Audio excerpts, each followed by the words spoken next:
അങ്ങനെ നമ്മുടെ അലിയനോട് ശിവൻ ചോദിക്കുന്നുണ്ട്, ഞാനൊരു സഹായത്തിന് വേണ്ടിയിട്ടാണ് നിന്നെ കാണാൻ വന്നത്, എനിക്കൊരു സഹായം ചെയ്ത് തരുമോ എന്നൊക്കെ ചോദിക്കുന്നുണ്ട്. ആ സമയത്ത് അലീന പറയേണ്ടത് എന്ത് സഹായമാണ് വേണ്ടതെന്ന് പറയുന്ന സമയത്ത്, ഹരിയെ ഈ കേസിൽ നിന്ന് എങ്ങനെയെങ്കിലും ഒന്ന് രക്ഷിക്കണം, അവൻ എങ്ങനെയെങ്കിലും ഒന്ന് ജാമ്യത്തിൽ ഇറക്കണം, അവൻ മാത്രമാണ് ജാമ്യത്തിൽ ഇറങ്ങാത്തുള്ളത്, അവൻ ആ കുട്ടീനെ ഒന്നും ചെയ്തിട്ടില്ല, ആ പോക്സോ കേസ് എതിരെയാണ് അവൻ ജാമ്യത്തിൽ ഇറങ്ങാൻ പറ്റാത്തതെന്ന് പറയുന്നത്. ആ സമയത്ത് അലീന പറയേണ്ടത് എന്നെ കൊണ്ട് ഒന്നും ചെയ്യാൻ പറ്റില്ല ശിവേട്ട, നിങ്ങളൊരു കാര്യം ചെയ്യും, ഞാൻ നിങ്ങൾക്ക് ശരണയുടെ അച്ഛൻ്റെ നമ്പർ തരാം, നിങ്ങൾ അവരെ വിളിച്ചിട്ട് എന്താ വെച്ചാൽ പറഞ്ഞോളൂ എന്നൊക്കെ പറഞ്ഞിട്ട് ശരണരാജൻ്റെ നമ്പർ കൊടുക്കുന്നുണ്ട്.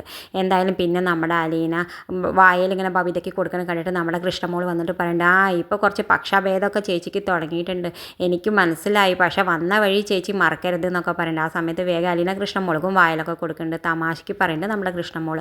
പിന്നെ കാണിക്കണത് നമ്മുടെ വൈജയുടെ അടുത്തേക്ക് ശിവൻ കാണാൻ പോകുന്നുണ്ട്. ശിവൻ വൈജയോട് പറയുന്നുണ്ട്, നീ ഒന്ന് മനസ്സിലാക്ക്, നീ ഒന്ന് ഒക്കെ ക്ഷമയിൽ പെരുമാറുന്നൊക്കെ പറയുന്നുണ്ട്. ആ സമയത്ത് നമ്മുടെ വൈജ പറയുന്നുണ്ട്, അവൾ ഈ വീട്ടിൽ നിന്ന് പോയി എൻ്റെ മക്കളെ എൻ്റെ വീടും ഉപേക്ഷിച്ച് പോയാൽ എനിക്ക് ഒരു പ്രശ്നവുമില്ല. ആ സമയത്ത് നമ്മുടെ ശിവൻ ഒന്നും കൂടി പറയുന്നുണ്ട്, നീ ഒന്ന് ക്ഷമിക്കുക, നീ ഒന്ന് സമാധാനിക്കുക എന്ന് പറയുന്നുണ്ട്. ആ സമയത്ത് വൈജ പറയുന്നുണ്ട്, എനിക്ക് അങ്ങനെ ഒരു സമാധാനം കിട്ടണമെങ്കിൽ അവൾ ഈ കുടുംബമായിട്ടുള്ള എല്ലാ ബന്ധവും ഉപേക്ഷിച്ച് പോയാൽ ഞാൻ ഒരു തരത്തിലേക്കും ഒരു പ്രശ്നത്തിലും ഇല്ല, ഞാൻ എല്ലാ തരത്തിലും സമാധാനമാവാമെന്നൊക്കെ പറയുന്നുണ്ട്.